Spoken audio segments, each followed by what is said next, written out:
که ستاسو په موبایل کې شین ټاکی راځي دی ګوټه نو ستاسو موبایل چې دی دا هیک شوی دی او ستاسو د موبایل خبرې بل کس چې دی دا اوري یا ستاسو په موبایل کې چې څه دي دا نور کسان هم کتی شي دا قسمه ویډیوګان چې دي دا به تاسو کتلی بل لا چې دا شین ټاکی د څه د وجې نه راځي لکه په موبایل کې چې په دې ګوټ کې دا شین ټاکی راځي یا د میک دا نښه راځي چې دا د څه د وجې نه راځي نو زیاتر کسانو ته د دې پته چې دا نه لګي ځکه کال یو نیم کال وشو چې دا اپډیټ راغلی دی کله چې تاسو ټلیفون میلاوهئ نو هم دغه شین ټاکی راځي که تاسو وایس میسج کوئ نو هم دغه شین ټاکی راځي که تاسو ویډیو کال کوئ او کاډیو کال کوئ په هغې دواړو کې راځي دغه شانتې کم کسان چې سکرین ریکارډینګ کوي نو هم په هغه وخت کې دغه شین ټاکی چې دی دا راځي نو ځینې کسانو ته د دې دا پته نه لګي چې دا شین ټاکی د څه د وجې نه راځي نو دا شین ټاکی چې دی دا د میک نښه ده میک نه دی کم چې موږ خبرې کوو زموږ اواز چې د دې طرفه ځي نو هغې ته مایک ویلی کېږي هغه میک خبرې چې دي نو دا د هغې د وجې نه دغه شین ټاکی راځي هغه تاسو د ګوګل میک دباو کوئ د دې طرف نه ورته خبرې کوئ څه سرچ کوئ نو هم به دغه شین ټاکی چې دی دا به راځي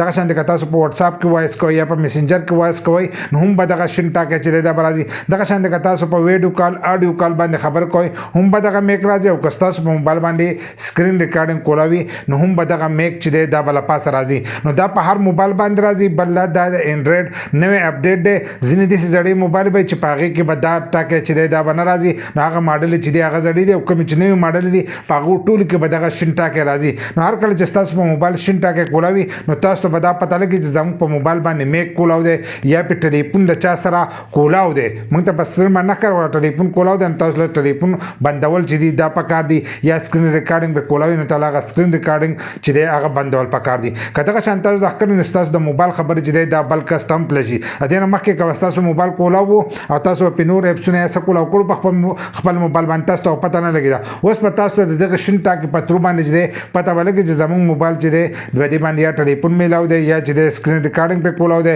یا په موږ چېرته د میک بل یو آپشن چې دی هغه کولاو کړی نو دا د میک نښه ده چې کله ستاسو په موبایل باندې میک کولاوي نو د هغې د وجې نه چې دی دغه شین ټاکی به راځي نو احتیاط کوئ چې کله دغه شین ټاکی راځي نو تاسو به دې پوهېږئ چې زموږ په موبایل باندې یا ټلیفون میلاو دی او یا په سکرین ریکارډینګ کولاو دی نو بیا دغه هر سره چې دی دا بندوئ که نه د دې سره ستاسو هر سره چې دی هغه لیک کېدی هم شي لکه تاسو یو کس ته ټلیفون میلاو کړی بیا وروسته تاسو په هغه پسې څه خبرې کوئ نو ستاسو هغه خبرې چې دی هغه هم اورېدی شي نو دغه شین ټاکی چې دی دا د میک نښه ده